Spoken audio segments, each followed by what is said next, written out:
بسم الله الرحمن الرحيم وعباد الرحمن الذين يمشون على الأرض هونا الحمد لله الذي هدى والصلاة والسلام على عباده الذين اصطفى خصوصا على سيد الرسل وخاتم الأنبياء وعلى آله وأصحابه الذين اجتبى أما بعد فأعوذ بالله من الشيطان الرجيم بسم الله الرحمن الرحيم إن الذين آمنوا وعملوا الصالحات سيجعل لهم الرحمن ودا فإنما يسرناه بلسانك لتبشر به المتقين وتنذر به قوما لدا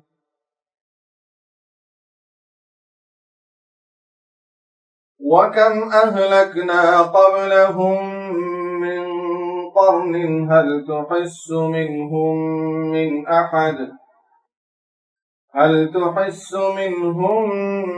أحد أو تسمع لهم ركزا صدق الله العظيم.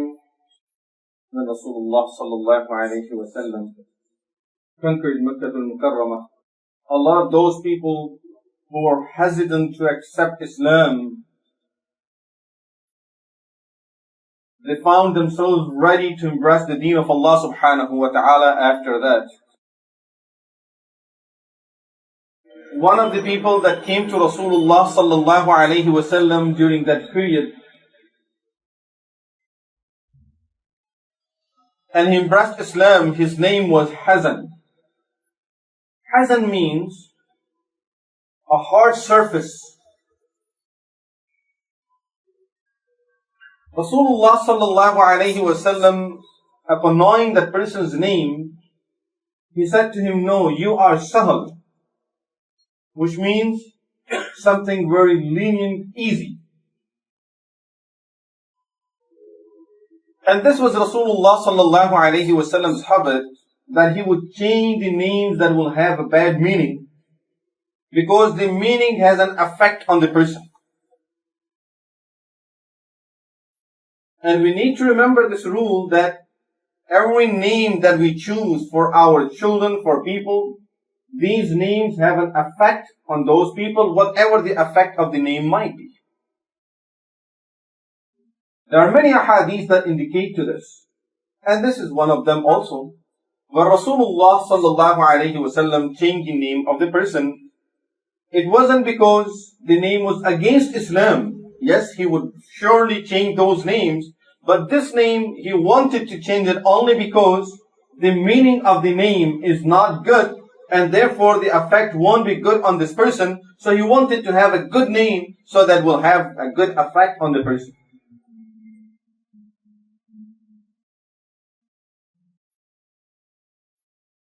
When this person heard Rasulullah sallallahu alayhi wa sallam calling him with a different name, he realized that this is what Rasulullah sallallahu alayhi wa sallam means, that I must change my name. It was an order, but he just called him Sahal instead of Hazan. He said, "Ya Rasulullah, people already know me by this name. I will have a lot of difficulty changing my name now. And also, this name reminds me of my parents because they assigned this name to me." Rasulullah sallallahu alayhi wa sallam didn't say anything. This person's son also became Muslim. His son's name was Musayyib. Later on, Musayyib had a son during the Khilafah of Umar radiyallahu anhu, and he named him Sa'id. And that person is known now as Sa'id bin al-Musayyib Rahimahullah. His grandfather was Hazan.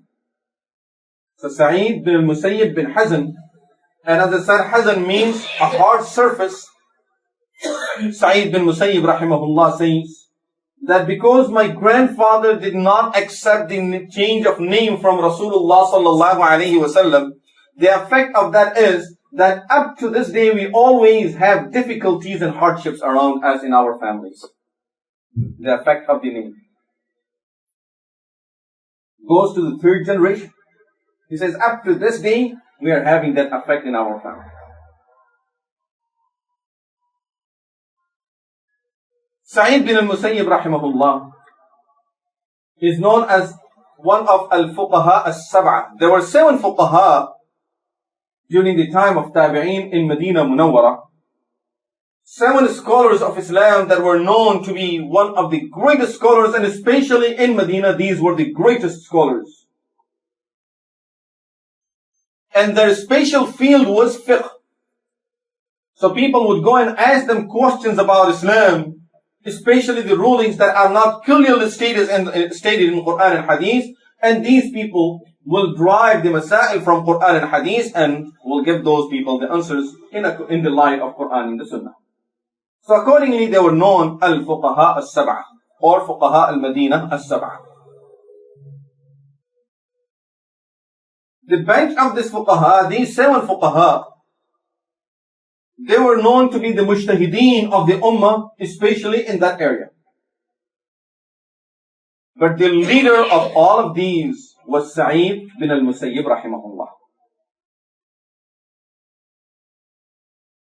Sa'id bin al-Musayyib rahimahullah was known to be the greatest of fuqaha of his time. Many times, Sahaba ridwanullahi alayhim ajma'een, like Abdullah bin Umar radiyallahu anhu, would send people to Sa'id bin al-Musayyib to ask him questions about the fiqh.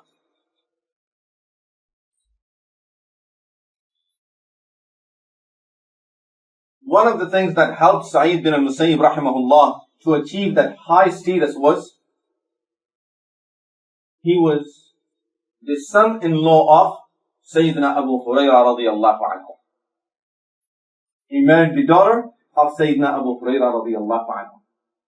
See, these are the things that are very important for us to know, that Sahaba ridwanullahi alayhim ajma'een, how did they marry their children, to whom did they marry their children, and what did they see in those people the time they were marrying their children, and what was the effect of that later on.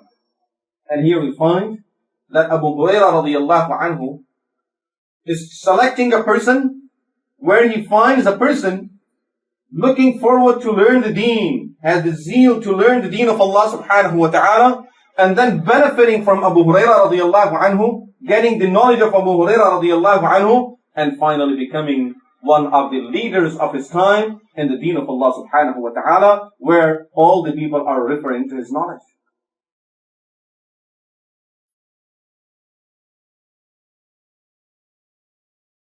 Sa'id bin Musayyib rahimahullah was also known in those days as Faqihul Fuqaha. The faqih, not only of general people, of the fuqaha, that when fuqaha are stuck in something, they would refer to Sa'id bin Musayyib rahimahullah. He used to have classes in the masjid of Rasulullah sallallahu alayhi wa sallam. And of course, because of being a well-known scholar of Islam, people from all around the world used to come to Medina Munawwara. And that was the way of learning deen in those days. In those days, people did not have schools or Islamic universities or colleges and these type of places. People used to learn the deen of Allah, this deen, from individuals. They would find out there is a great scholar in this town, so they would go to that town. So wherever they would know that there is a great sahabi, great scholar, person that we can benefit from, they would go over there and learn the deen from those people. And accordingly, people from all around the world used to come and spend time with Sa'id bin al-Musayyib rahimahullah, and he was busy teaching them.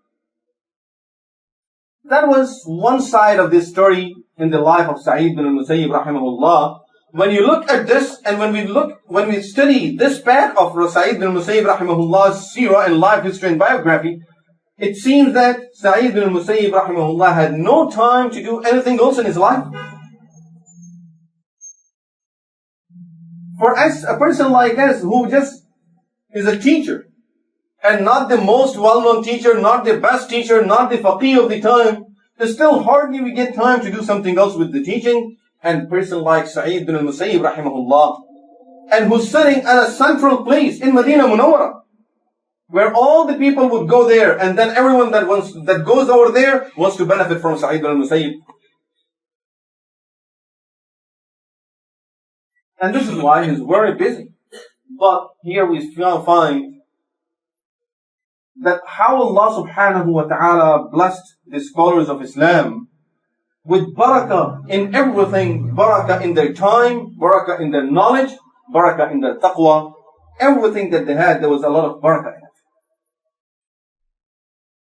With all of this teaching, all of the service that he was offering to the ummah, on the other hand we find Sa'id bin al-Musayyib rahimahullah, for 50 years, he performed Salatul Fajr with the same wudu of Salatul Isha.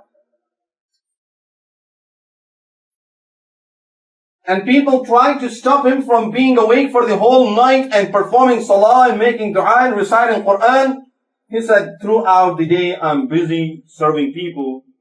That's the only time I get to stand before my Lord, so therefore I have to use this time to stand before Allah subhanahu wa ta'ala. 50 years.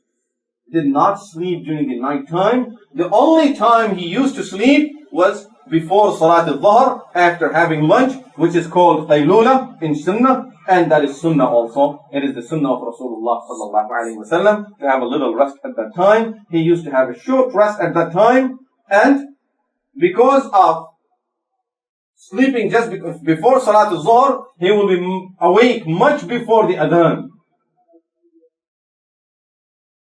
It has been narrated about Sa'id bin Musayyib rahimahullah that for 40 years, now we are not talking days, subhanallah, with these scholars of Islam, when you talk about these things, they're talking about years. 40 years, he was present at the masjid before the adhan would start, for each and every salah, all 5 prayers. 40 years. And he says, I have never performed salah in the second saf. I have always been in the first saf of the masjid. And that was also not any other masjid. It was the masjid of Rasulullah sallallahu alayhi wa sallam in Medina Munawwara. He says, I have never missed takbira tahrima with the imam, which means I am always there as the imam starts the salah. Before imam starts the salah, for sure he's there. That's throughout his life. But 40 years, he was in the masjid before even the adhan would start.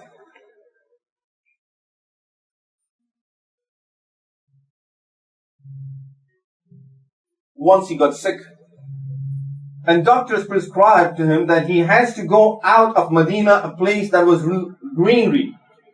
So they said, this weather of that place will be very suitable for you. Being over here and being so busy with your schedule will not be helpful to you at this time. So you have to go and spend some days at least over that place. The reply from Sa'id bin Musayyib rahimahullah was, what will happen to the salah with the jama'ah? They said, take a couple of people with you. He said, then how about the masjid? I cannot do that. I can't afford to leave the jama'ah of the masjid just to get a little better. I can survive the way I'm surviving.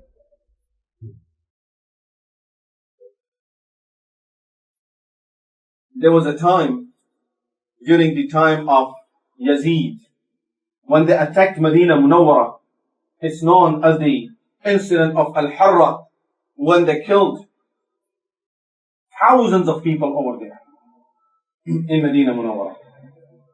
For some days, Salah was not established, Jama'ah was not established in the masjid of Rasulullah sallallahu alaihi wasallam during that time. But the only person that was performing Salah in the masjid in those days was Sa'id bin al-Musayyib rahimahullah. He just stayed in the masjid. He would not leave the masjid during those days.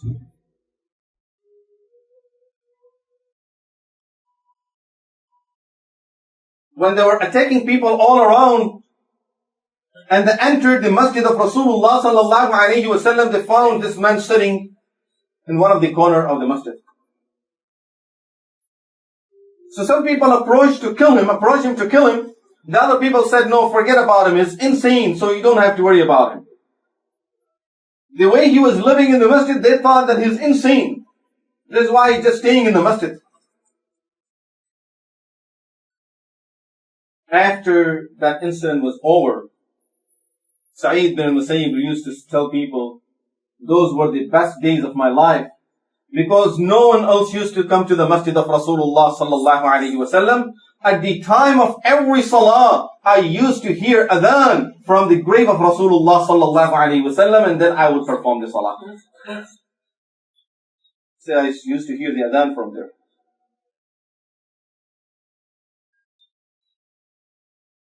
During the time of Walid bin Abdul Malik, Walid bin Abdul Malik was against Sa'id bin al-Musayyib, because Sa'id bin al-Musayyib rahimahullah did not care about those rulers. He had no importance for those people. They were expecting that he would pay them a lot of respect. He would go to visit them, especially when they come to Makkah, as being one of the most well-known scholars of Islam. So at least he would go to say salam. And not only that, even if they would come to him, he would avoid to see those people.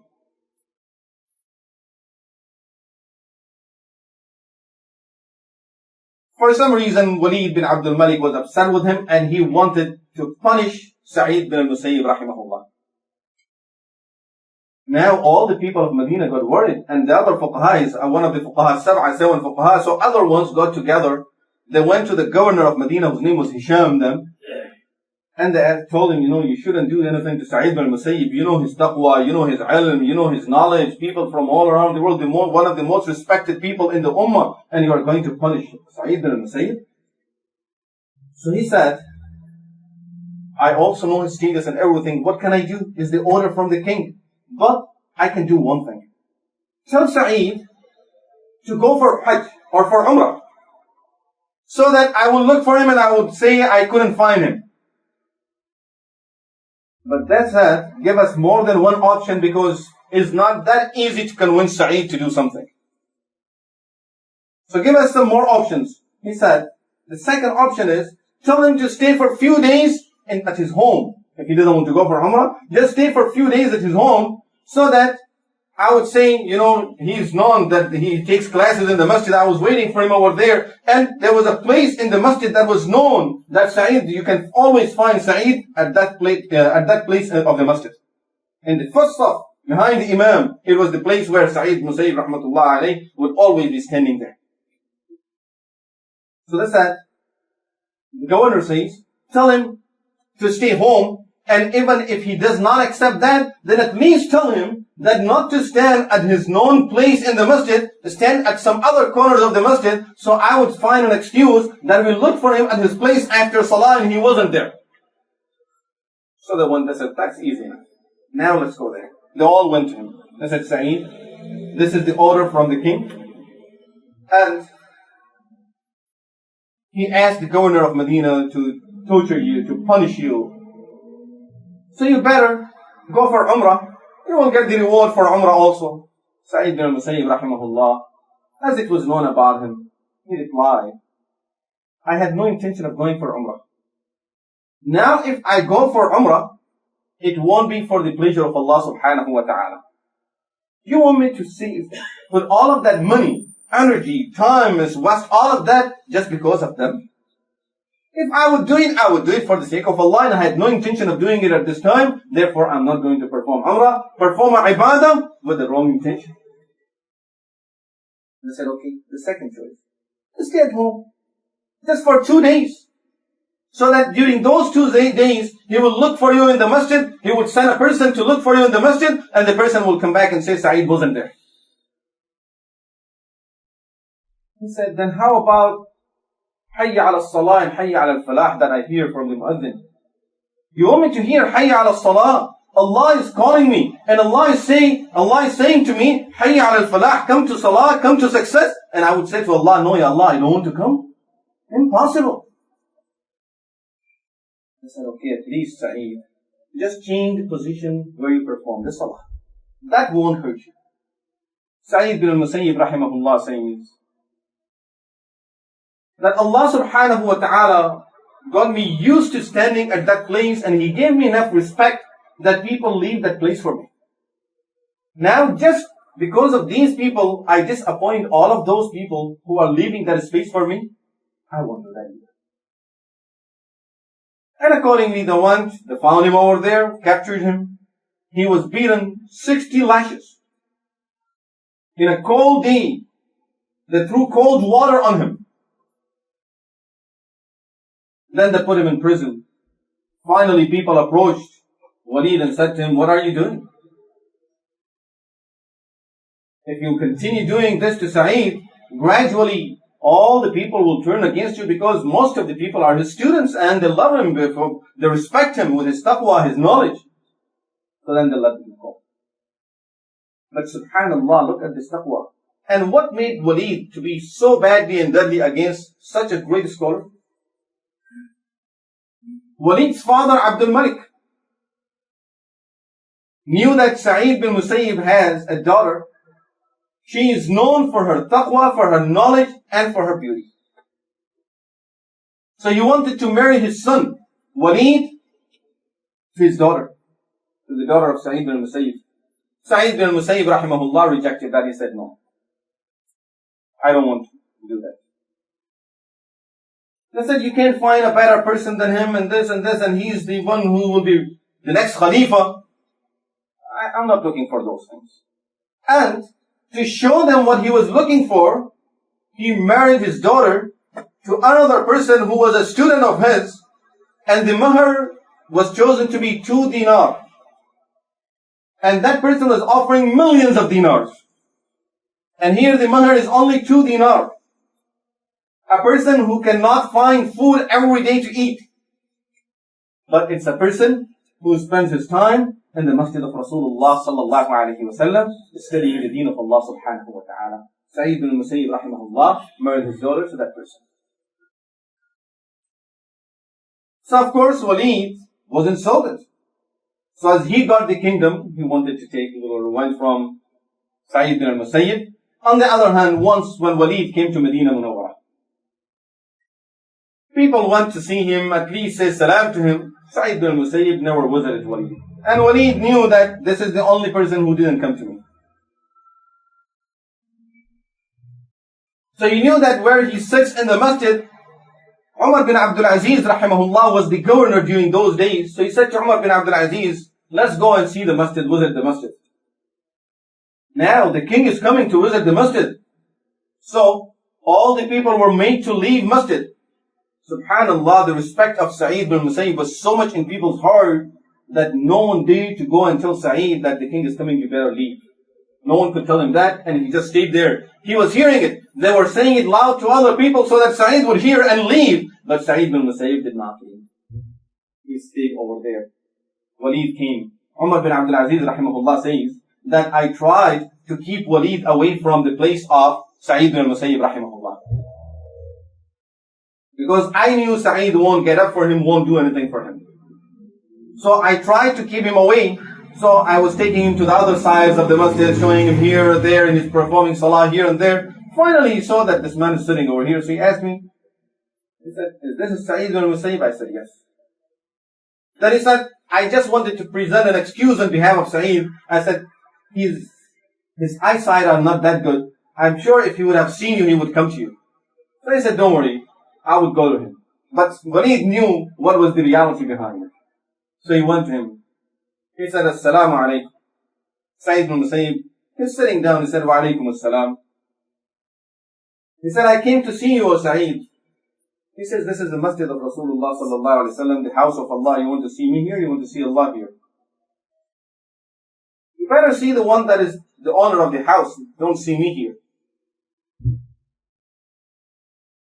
Right then, Walid bin Abdul Malik left, and he said to Umar bin Abdul Aziz that it's an honor for the ummah to have people like him. He himself realized. He said it's an honor for the ummah to have people like him, who don't bow down before any other person except Allah subhanahu wa ta'ala. They never put their head down before anyone else. Of course, it's not an arrogance. But it's only to preserve the deen of Allah subhanahu wa ta'ala, so that if you would pay him respect today, tomorrow Walid would want a special fatwa from him, and will try to force him to give fatwa according to his needs. Umar bin Sa'id bin Musayyib doesn't want to do that. He doesn't want to sell the deen of Allah subhanahu wa ta'ala for any price. With all of this ilm, taqwa, Sa'id bin Musayyib used to fast every day of his life, with the exception of the days that are forbidden to fast. And he performed 40 hajj in his life. 40 hajj. This is what I was mentioning, barakah in these people's time. And rest of the time, he's sitting in the masjid of Rasulullah sallallahu alayhi wa sallam, teaching people the deen of Allah subhanahu wa ta'ala. Sayyidina Sa'id bin Musayyib Rahimahullah passed away in the year 94. The year 94 is called Sanatul Fuqaha, the year of the Fuqaha. Many of the great scholars of Islam passed away during that year. Sa'id bin Musayyib, one of the greatest. Sa'id bin Jubayr, we talked about him in the previous session. He was murdered by Hajjaj bin Yusuf in the very same year. Ali bin Hassan bin Ali radiyallahu anhu, Imam Zayn al-Abidin rahimahullah, died during the same year. And many other scholars passed away during the very same year. This is why that year was called Sanatul Fuqaha, the year of Fuqaha, that many of the Fuqaha left the world during that year. Sa'id bin Musayyib rahimahullah, when he passed away, all the scholars unanimously agreed that now it's difficult for one person to be able to answer all the questions. Now we will have to form a bench where all of us put our heads together, and then we will only be able to answer the questions. As long as Sa'id bin Musayyib was there, he was the person who was able to answer all kind of questions, and all by himself, he didn't need the help of anyone else. And one of the key points behind that was his own wife, the daughter of Abu Hurairah radiyallahu anhu, because it was known about Sayyidina Abu Hurairah radiyallahu anhu, there were three people in the family. Abu Hurairah radiyallahu anhu himself, his wife, and his daughter. He had divided the night into three, that each person will be awake during 1/3 of the night. So from Isha till Fajr, throughout the night, there is some ibadah going on in that house. This is how the daughter was raised. Now she becomes the wife of Sa'id bin Musayyib rahimahullah. And that was one of the greatest help that Sa'id bin Musayyib had. He's getting the knowledge of her father through her also, and he's getting the taqwa and the practices of her father through her. This is how Allah subhanahu wa ta'ala blessed Sa'id bin Musayyib rahimahullah from all over, and then he finally became one of the greatest scholars of Islam. This is the life. This is the life. This is something not just to talk about. This is something that we need to think, how can we bring these type of things in our life?